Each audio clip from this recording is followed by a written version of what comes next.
John 19. Then Pilate took Jesus and had him flogged. The soldiers twisted together a crown of thorns and put it on his head. They clothed him in a purple robe and went up to him again and again, saying, "Hail, King of the Jews!" And they struck him in the face.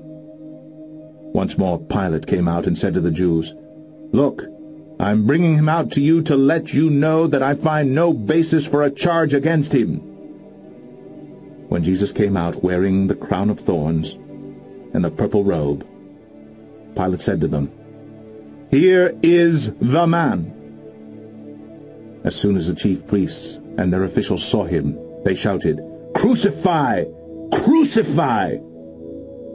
But Pilate answered, "You take him and crucify him. As for me, I find no basis for a charge against him."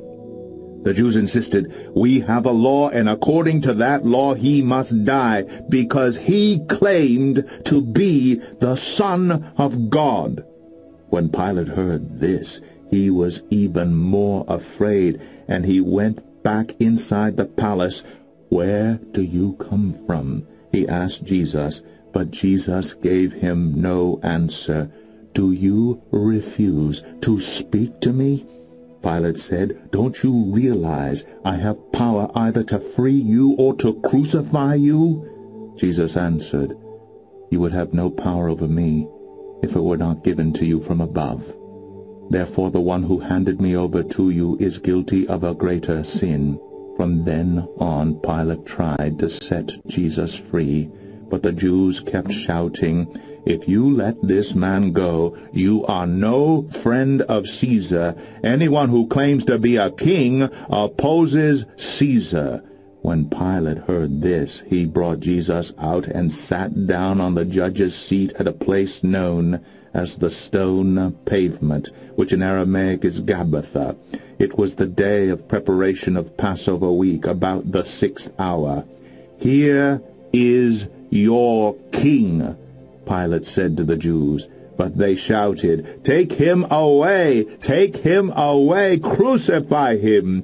"Shall I crucify your king?" Pilate asked. "We have no king but Caesar," the chief priests answered. Finally, Pilate handed him over to them to be crucified. So the soldiers took charge of Jesus. Carrying his own cross, he went out to the place of the skull, which in Aramaic is called Golgotha. Here they crucified him, and with him 2 others, one on each side, and Jesus in the middle. Pilate had a notice prepared and fastened to the cross. It read, "Jesus of Nazareth, the King of the Jews." Many of the Jews read this sign, for the place where Jesus was crucified was near the city, and the sign was written in Aramaic, Latin, and Greek. The chief priests of the Jews protested to Pilate, "Do not write the King of the Jews, but that this man claimed to be King of the Jews." Pilate answered, "What I have written, I have written." When the soldiers crucified Jesus, they took his clothes, dividing them into 4 shares, one for each of them, with the undergarment remaining. This garment was seamless, woven in one piece from top to bottom. "Let's not tear it," they said to one another. "Let's decide by lot who will get it." This happened that the scripture might be fulfilled which said, "They divided my garments among them, and cast lots for my clothing." So this is what the soldiers did. Near the cross of Jesus stood his mother's sister, Mary the wife of Clopas, and Mary Magdalene. When Jesus saw his mother there and the disciples whom he loved standing nearby, he said to his mother, "Dear woman, here is your son." And to the disciple, "Here is your mother." From that time on, this disciple took her into his home. Later, knowing that all was now completed, and so that the scripture would be fulfilled, Jesus said, "I am thirsty." A jar of wine vinegar was there, so they soaked a sponge in it, put the sponge on a stalk of the hyssop plant, and lifted it to Jesus' lips. When he had received the drink, Jesus said, "It is finished." With that, he bowed his head and gave up his spirit. Now it was the day of preparation, and the next day was to be a special Sabbath.